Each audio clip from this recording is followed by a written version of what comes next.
Вот, попробуем рассказать, что с рулем. Такие штуки. Не знаю, будет видно, не видно. Вот руль. То есть вот машина проехала, сейчас скажу, почти что 13 тысяч километров. Вот смотрите, какой стук есть, если делать рулем вот так вот. То есть такой стук идет дун-дун-дун-дун. Если я руль беру и опускаю в самое нижнее положение, самое нижнее, и вот фиксирую его, звук пропадает. Больше стука нету. И так, этих стуков также нету на кочках.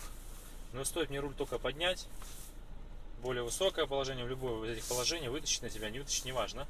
Я его фиксирую и слышите, опять стук. Вот в чем причина этого может быть стука? Явно что гуляет где-то в рулевом. Именно где-то вот в регулировочном механизме.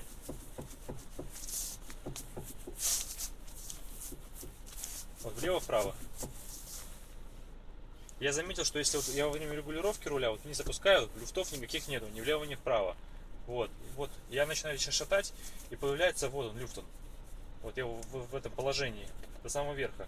Вот я шатаю, все, люфт уходит в самом нижнем положении.